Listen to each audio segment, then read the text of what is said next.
नमस्कार दोस्तों। International politics में कई बार ऐसा मामला आता है कि जब टाइम टेस्टेड पार्टनर, बहुत पुराने पुराने पार्टनर्स आमने सामने आ जाते हैं। ऐसा ही एक वाकया हुआ है इंडिया और रशिया के बीच में। जाहिर सी बात है, रशिया हमारा बहुत पुराना फ्रेंड है, लेकिन अनबन हो गई है। अब ये अनबन होने के पीछे रीज़न क्या है?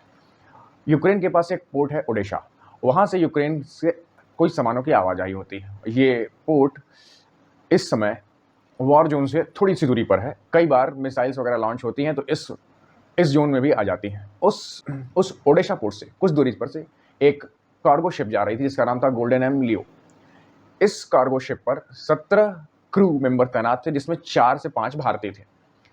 अब ये शिप अनाज लेकर के जा रही थी, समझ रहे हैं? तेल भी नहीं, अनाज लेकर के जा रही थी। और जैसे ये शिप आगे बढ़ती है, इस पर एक रशियन मिसाइल लगती है और इस शिप में जो 5 थे, जिसमें 4 भारतीयों की मौत हो जाती है, एक गंभीर रूप से घायल है। बहुत सारे क्वेश्चंस हैं। पहली बात, जब से ईरान और यूएस वॉर शुरू हुई, रशिया यूक्रेन वॉर चल रही है, इस पूरे मामले में पिछले कई दिनों में 15 इंडियन सेलर्स की मौत हुई है।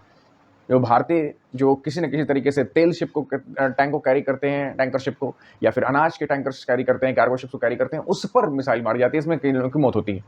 यही काम अगर हम चाइनीज और अमेरिकन सेलर्स के नाम देखें तो आपको नंबर नील मिलेगा, 0। कोई चाइनीज सेलर्स इतने दिनों में नहीं मारा गया है, नहीं कोई अमेरिकन सेलर्स मारा गया है। आखिर में क्या रीजन है कि भारत केवल एनवॉय को बुला करके, सम्मन करके और मामला छोड़ देता है? इस मामले में भी ऐसा हुआ। रशिया ने इंटरनेशनल वाटर्स में मिसाइल क्यों मारी? रशिया ने एक कार्गो शिप को क्यों टारगेट किया? और इन चीज़ों की जवाबदेही तय करने के लिए जो है, वहाँ के जो टॉप डिप्लोमेट हैं, जिनको कहा जाता है कि वो विदेश मंत्रालय के अधीन है, रशियन विदेश मंत्रालय के, उनको बुलाया गया, उनके सामने ही बातें रेज की गई। ठीक है, आपने इनका अकाउंटेबिलिटी तय की, लेकिन ये इतना काफ़ी नहीं। ये जो सी फेरर्स हैं, ये जान जोखिम में डाल करके और ब्लू वाटर्स में जाते हैं। आपको पता है वो रशिया यूक्रेन वॉर जोन चल रहा है, ईरान और यूएस का वॉर जोन चल रहा है, पर उसमें इकोनॉमी कैसे चलेगी? ये अनाज जो जा रहा है, ये किसी न किसी देश में बंटना है, बिकना है। अगर ये बंद हो जाए, ये आवाजाही बंद हो जाए, ये सी सेलिंग बंद हो जाए, तो जितना आपको लोड दिख रहा है, इससे दूना लोड पड़ेगा दुनिया पर। आखिर इकोनॉमी कैसे चलेगी? लोगों तक अनाज कैसे पहुंचेगा? इनके पास तो कोई शील्ड भी नहीं है। और जहां तक भारत के फायदे के लिए बात है, ये जो विदेशों में जाते हैं, वहां से जो करेंसी में पेमेंट होता है वो भारत लेकर के आते हैं। डॉलर में इनका बहुत इंपॉर्टेंट रोल है। तो ये भारत के लिए मायने रखते हैं, तो इन पर एक स्ट्रिक्ट एक्शन क्यों नहीं लिया जाता? जो चाइनीज और अमेरिकन सेलर्स हैं, हालांकि भारत में जो सेलर्स हैं वो दुनिया भर में इनकी संख्या बहुत ज्यादा है, और इसलिए कहीं ना कहीं आपको कहीं भी इंटरनेशनल ट्रेड हो रहा है तो आपको इंडियन सेलर्स मिल जाएंगे। बट चाइना और अमेरिका ने रिपरकशंस तय कर रखे हैं, कॉन्सिक्वेंसेस तय कर रखे हैं कि अगर कोई चाइनीज सेलर मरा, लंका लगा देंगे।